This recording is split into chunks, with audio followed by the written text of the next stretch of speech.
Alô, bom dia, boa tarde, boa noite. Hoje é dia 31 de outubro, último dia do mês de outubro, né? Falta só mais 2 meses para começarmos o ano de 2025. Estamos aqui com mais uma live e hoje vamos falar um pouco de alguma coisa como os cortes das despesas que o governo Lula está fazendo na área social, né? Depois vamos falar um pouquinho talvez das nomeações também que tem a ver com isso. E se der tempo, falamos um pouquinho das relações que o Brasil tá mudando, né? Principalmente neste ano. Relações internacionais do Brasil estão mudando pra caramba. E notadamente com a Venezuela, onde o Brasil está querendo se inserir no campo de império, né? O que é grave, porque o Brasil pode se opor ao governo, como se opõe hoje ao Milei na Argentina, por exemplo, mas não pode se opor ao povo. O povo não tem nada a ver com isso, né? O povo de um país sempre vai estar ali. E quando sai um governo que o governo do Brasil não gosta, vem um governo que o governo do Brasil pode gostar, e assim sucessivamente, como era o caso. Por exemplo, quando estava o Bolsonaro, chegou a ter uma época lá que tinha um governo argentino que o Bolsonaro gostava, depois veio outro que ele não gostava, e assim sucessivamente. Então, o que importa é relações de povos, né? Povos com povos, de modo geral. E ainda no finalzinho, se der um tempinho aí para não ultrapassar o tempo, quero falar de um pianista famoso que faleceu ontem, Arthur Moreira Lima, que fez uma luta danada para popularizar a música clássica, música, música tocada principalmente por piano, né, orquestra e tudo mais. Mas no caso dele mais era piano mesmo. E nos deixou na data de ontem, né? Bom, falando das cortes de despesas sociais no governo do presidente Lula, é importante chamar a atenção, basicamente, no caso, toda vez que eu falo de corte de despesas, eu completo com sociais, porque todo governo no Brasil, nos últimos 200 anos da República, da República, não, da Independência, a República começou em 1889, portanto só tem 135 anos, os governos sempre fizeram o papel de não cortar despesa quando se trata dos despesas de ricos, né? Mas quando se lembra de cortar despesas nas despesas sociais, saúde, educação e muitas outras coisas mais que as despesas sociais de hoje em dia têm, né? O governo Lula, por exemplo, ele foi implantado na Constituição ainda de 88 os benefícios que são pagos para os mais necessitados, chamado BPC. E agora estão fazendo um corte danado, já cortaram sob a alegação de que tem fraude, né? Cortaram mais de 800 mil benefícios nos últimos 3 meses aí, para não, não faltar dinheiro para pagar os banqueiros. Quando se trata de banqueiros, que é o que leva o maior de todos os orçamentos, o Brasil tem mais de 3 bilhões no orçamento, só para os banqueiros este ano vai mais de 1 trilhão, eu falei mais de 3 trilhões, né? Falei bilhão. São mais de 3 trilhões de orçamento público, e só para os banqueiros este ano vai mais de 1 trilhão. É o dobro de qualquer outra despesa que o governo tem, mesmo a despesa de aposentadoria. Que, diga-se de passagem, é uma despesa, mas entra dinheiro para isso. Entra dinheiro. E qual o dinheiro que entra para pagar banqueiro? Qual o dinheiro que entra para pagar os que vivem de renda? Que eles só compram tesouro, título do tesouro e fica em casa dormindo ou jogando golfe lá no Havaí, no Havaí não, como é que chama? Ah, no sul dos Estados Unidos lá para fica lá só esperando o dinheiro fazer plim, plim, plim, plim, e vive desse dinheiro, vive da facilidade. Tem mansões e mais mansões e só vive do orçamento público. Como diz uns jornalistas, disseram já, né? Os jornalistas franceses, numa reportagem, uma época no Le Monde Diplomatique, faz muito tempo já, tive a oportunidade de ler. Na época ainda tinha a revista de lá que circulava, já faz uns 10 anos já. E falaram o seguinte: qual é o benefício para os ricos que eles mesmos constroem ou fazem? Nenhum. A reportagem dizia, nenhum. Por exemplo, eles usam pra caramba aeroporto e não há nenhum caso no mundo que tenha aeroporto particular. Todos os aeroportos são construídos com dinheiro público. São explorados por particulares. Caso do Brasil, por exemplo, onde todas as rodovias que pagam pedágios para empresas privadas, nem 1 metro, nem 1 quilômetro de asfalto foi construído por iniciativa privada. Eles esperam que o dinheiro do povo construa as rodovias e eles vão lá. A única coisa que eles constroem são as gabines de pedágio. Hoje em dia nem construir, não constrói porque eles levam a gabine montada e colocam na estrada lá e começam a cobrar pedágio. É a única obrigação que eles têm, cobrar o pedágio. Eles não investem nada, só levam o dinheiro para os bancos, para suas contas bancárias, para comprar mansões e mansões, mundo afora, que nem no Brasil eles não gastam, mesmo quando são brasileiros, que na maioria às vezes nem são. Então, é preocupante que o governo Lula não se preocupa em taxar, impor algum limite, né, no pagamento dos juros para os banqueiros e se preocupa em fazer corte no BPC, que são dos pobres, dos deficientes, aqueles com mais de 65 anos que não pagaram previdência ou porque eram muito pobres, alguma coisa que recebem menos de um salário mínimo. Dentro dessa mesma visão, eles também pagam, estão querendo cortar o seguro-desemprego, gente. Seguro-desemprego.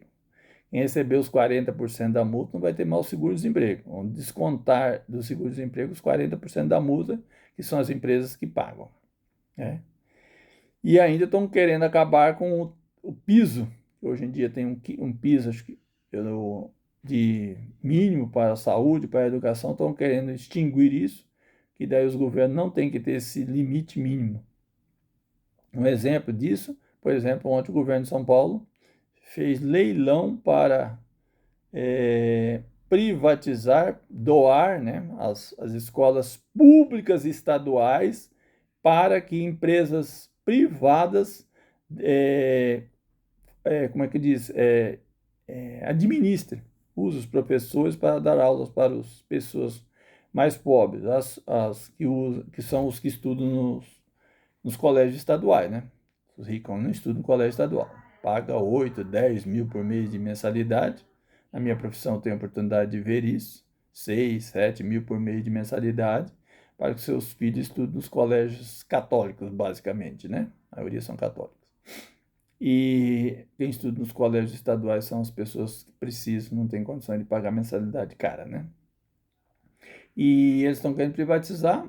Os estudantes vão continuar não pagando, porque quem vai pegar o dinheiro e pagar para essas empresas administrar vai ser o próprio governo estadual, pegar o dinheiro público e pagar. Mas só que os professores, a forma de administrar vai ser totalmente mais enxuta, porque eles vão ter uma verba mensal, essa verba determinada, e eles vão cortar a despesa. Não vão mais investir vão cortar salário de professor. Atenção, você, professor estadual de São Paulo, que votou no Tarcísio, o interventor do Rio de Janeiro. Lembra, né? Um dia eu vou falar sobre a Revolução de 1932 em São Paulo, a Revolução Burguesa, que é a revolução dos que não são burgueses, são esquecidos, mas isso aí é uma live, com certeza eu vou falar, já separei documentos aqui. Vocês que não queriam interventores nomeados pelo Getúlio Vargas em 1932, fizeram um escarcéu danado, morreu gente pra caramba. Agora tem um interventor que vocês elegeram de livre, espontânea vontade. Está aí agora, correndo risco, senhores professores, de ser demitidos aí, porque vai ser administrada por empresas particulares e não tem nenhuma obrigação com você que fez concurso há muitos anos e está esperando aposentadoria. Você pode ser demitido antes disso. Infelizmente é uma notícia que eu estou te dando, tá? Não se esqueça disso. Então, é preocupante essa questão de cortar despesas, porque só corta despesas em cima dos pobres, aqueles que mais precisam do SUS, da saúde, né, SUS, e não corta a despesa dos banqueiros. A inflação do Brasil, o ano passado, por exemplo, este ano de 2024, no início, o reajuste dos aposentados, entre os quais eu me incluo, foi de 3%, né? A inflação foi de 5%, quer dizer, já perdemos ali um tanto. Mas só que pagam para os banqueiros 11% de juro ao ano. Quer dizer, mais do que o dobro da inflação, certo? E é lógico que eu tô falando, quando se fala de juros do governo, esses juros só valem para os dinheiros que pagam para os ricos, né? Para os pobres, vi hoje ainda o juro, quando você fica devendo no cartão de crédito, o juro é de 450% ao ano. Então não tem nada a ver com esse juro que se fala aí de 11%, certo? Então é preocupante. Estou aqui sempre fazendo live de preocupações, certo? Dando uma pincelada rápida aqui sobre as nomeações de Lula, porque quando a gente fala que tem gente, eu recebi na live agora comentários, ou pessoas, amigos meus que me falaram comigo no Zap, falaram que o Lula não consegue nomear quem ele quer, então ele tem que fazer um acordo para nomear, e aí administra conforme dá, não sei o quê, não sei o quê. Bom, eu não sei se ele precisava nomear o Bonet, por exemplo, procurador-geral da República, para ser procurador-geral da República do Lula, quando esse procurador-geral da República não faz nenhuma punição, por exemplo, os golpistas do 8 de janeiro de 2023, mas está preocupado em punir movimentos sociais ou até mesmo pessoas mais à esquerda. Por exemplo, na semana o Gilmar Mendes aí comprovou que existe uma perseguição, comprovou através da sentença, né? Documentos e tudo mais, né? Não sou eu que estou falando. Gilmar Mendes, tá? Não é nem um petista. Comprovou que o Zé Dirceu tinha sido perseguido, mesmo tendo ficado 4 anos preso na cadeia, nas masmorras da Lava Jato, sem sentença determinada ainda, e o Gilmar Mendes anulou todos os processos dele na Lava Jato. Mas o Gonê falou que não aceita não. Entendeu? Ele não falou isso do Lula, do Bolsonaro e nem dos golpistas. Até hoje ele não apresentou nenhuma denúncia contra esse povo. Golpistas, golpe de Estado. Está preocupado com o Dirceu. Vai que o Dirceu acaba com o Estado brasileiro, né? Então, é preocupante essas nomeações que Lula faz. Haja visto alguns ministros que ele tem lá inoperantes ou que trabalham para a direita.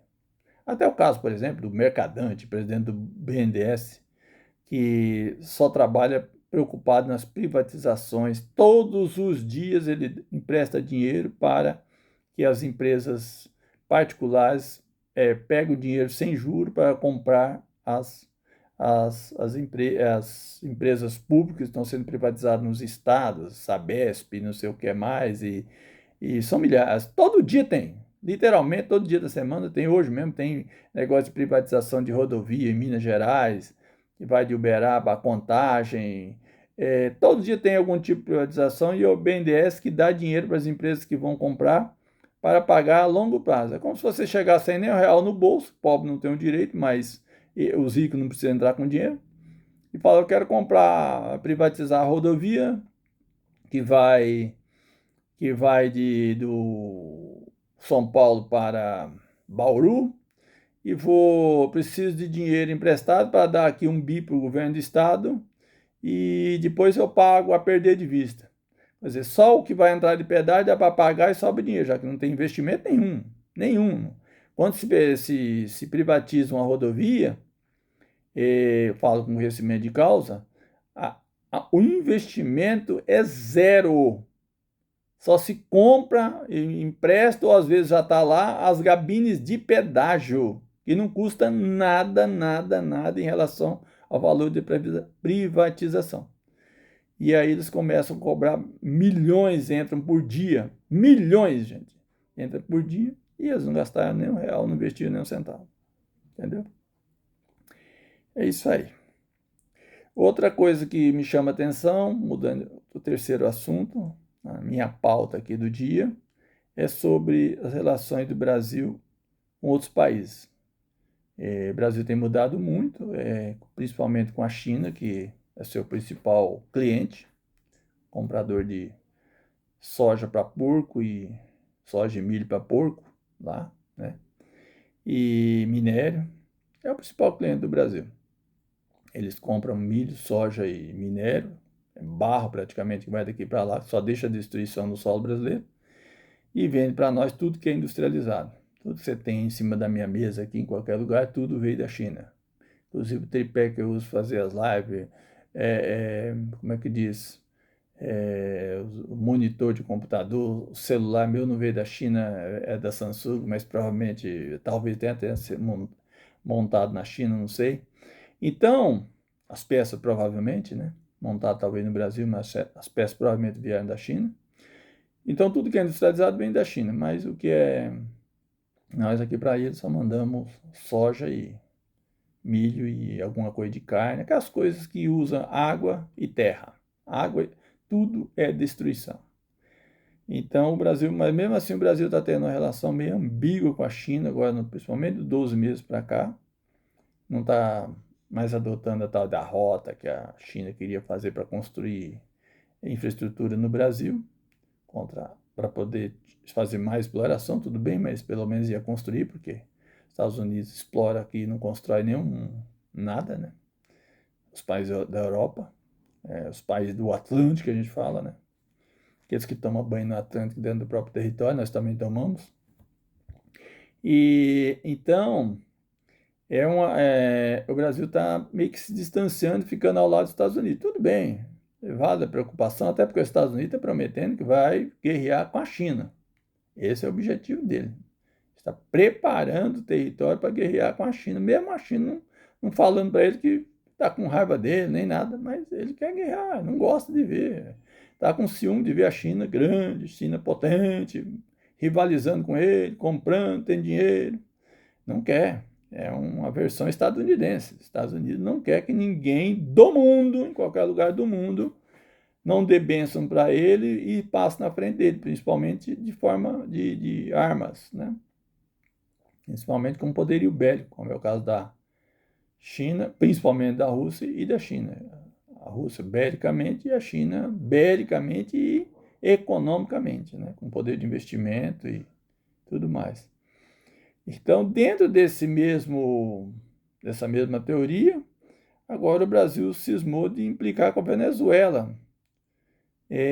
Há uma preocupação por parte dos movimentos progressistas intelectuais do Brasil, porque o Brasil quer implicar com seus vizinhos na América do Sul. O Brasil não conversa, só conversa ainda um pouquinho com a Bolívia e com a Colômbia. A Colômbia está correndo risco de perder seu presidente, o mesmo problema que aconteceu com a Dilma. Cassação, Estados Unidos não quer que ele governe. Já fez isso com outro governo eleito, que foi o governo do Peru, que ainda deveria estar no mandato, mas eles caçaram ele, prenderam ele menos de 24 horas. Prenderam, tiraram da presidência, puseram na cadeia e puseram a teacher lá dos Estados Unidos, como é que fala?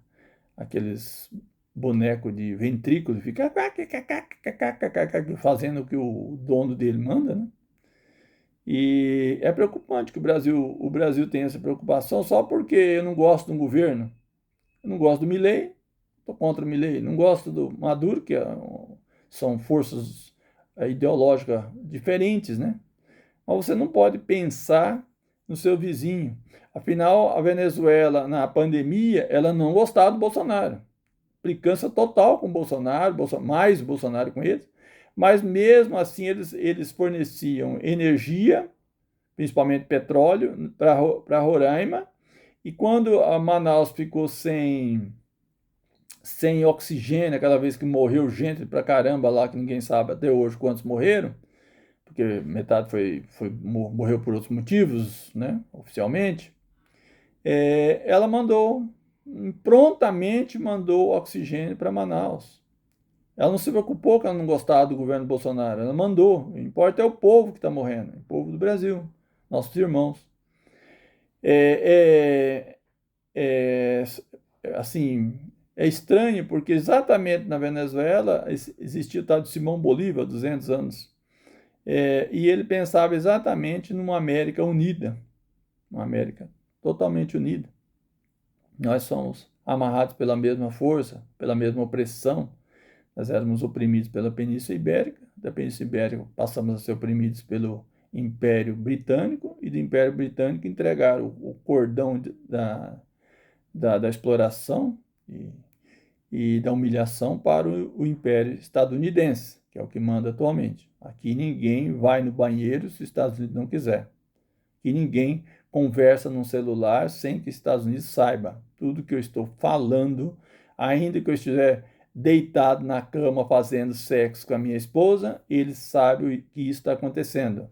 Tem livros aqui falando sobre isso, entendeu? Então, é preciso saber que aqui nós vivemos sob a vigilância estrita dos Estados Unidos, tudo e para tudo. Tudo que você não sabe que deve na praça, os Estados Unidos sabe, porque a empresa Serasa sabe o que você não sabe. Atenção, você que tem um nome, que acha que tem um nome, ou às vezes acha que nem tem um nome sujo, o Serasa sabe se você tem um nome sujo ou não. E tudo isso é num banco de dados que está nos Estados Unidos, e que eles usam e cortam e fazem o que eles querem, a hora que eles querem. Basta ver o que Israel faz. Israel sabe o DNA de todos os seus inimigos. DNA, gente. Você sabe o seu DNA? Entendeu? Ele sabe. Como vai saber isso? Ninguém sabe, mas ele sabe, entendeu? Ele sabe explodir pager, gente. Você usa pager na cintura, o negócio explode e te mata, entendeu? Imagina o celular. Explode sua casa. A hora que eles quiserem, entendeu? Então é uma questão que nós precisávamos ter amizade com Venezuela, com todos os nossos vizinhos, independentemente de quem está governando. Nós vamos precisar deles. Se um dia acontecer, nós precisarmos de remédio para dor de cabeça e os Estados Unidos estiver boicotado, como está boicotado hoje a Venezuela e Cuba há 60 e tantos anos, nós teríamos que ter amizade com o nosso vizinho. Era ele que ia importar lá e mandar para nós por trás aqui. Ia importar da China e da Índia e da entrada aqui pela Bolívia, pelo Paraguai, pelo Chile, pelo Peru, entendeu? Pela Colômbia e, consequentemente, pela Venezuela também, né? Argentina, Uruguai. Nós precisamos dessa amizade com nossos amigos e irmãos de continente, que estamos diante da mesma dor, certo? Para terminar, dia de quinta-feira, antigamente era sexta que se falava em lazer, tudo mais, né? Quero fazer aqui um comentário sobre um pianista que tentou popularizar a música de piano para todo o povo brasileiro. Eu mesmo me interessei pela música de piano a partir desse grande pianista chamado Arthur Moreira Lima. Coincidentemente, depois comecei a seguir ele. Primeiro conheci ele através da música e piano, depois conheci que torcia para o mesmo time meu, o Fluminense. Mas há muitos anos, praticamente, logo depois que eu conheci ele, já morava em Florianópolis, né? Até onde eu era carioca. E ele tentou popularizar a música de piano para todo o Brasil. Conheci ele aqui na minha cidade. Tive oportunidade, assim, em 2003, acho que foi, 2000, não me lembro bem, assim, faz mais de, em torno de 20 anos. Tive oportunidade de ir num concerto dele aqui em Campinas, não tinha ninguém, por coincidência, lá no Centro de Convivência, aqui, Campinas, para quem conhece aqui. E ele estava lá tocando música, ele instaurou fez um projeto lá na época, acho que não tinha ainda a lei que dava dinheiro para as pessoas pegarem para depois pagar, mas ele fez por conta própria, acho que tinha recurso, sempre teve. E popularizou, ele fez um projeto Piano pela Estrada, onde ele concedeu gratuitamente na praça, para o povão, lugar mais público que tinha, pelo menos 500 concertos de piano.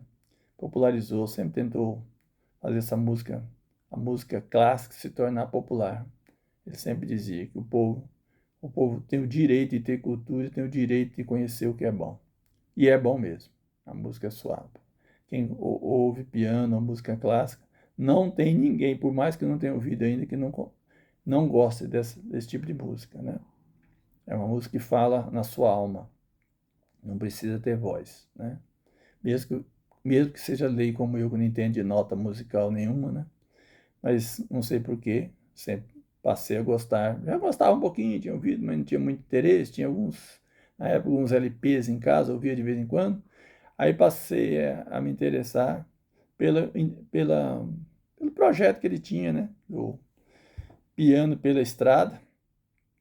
Era popularizar a música para nós, que ou porque não pode pagar, ou porque não tinha interesse, a gente conseguir ver ao vivo e a cores, gratuitamente, música, ele tocando com todo carinho para nós. Meu carinho para ele, né? Pode fazer. Não estava mais ultimamente trabalhando, não tinha mais saúde para tanto, né? Mas foi muito bom que ele fez isso para o povo brasileiro. Tudo de bom para nós. Quem gostar da live, por favor, deixa lá seu like. Não vamos esquecer. Meu intuito é que isso consiga se expandir para que a gente tenha uma ferramenta para nós que mais precisamos, tá? Muito obrigado. Tudo de bom para nós todos.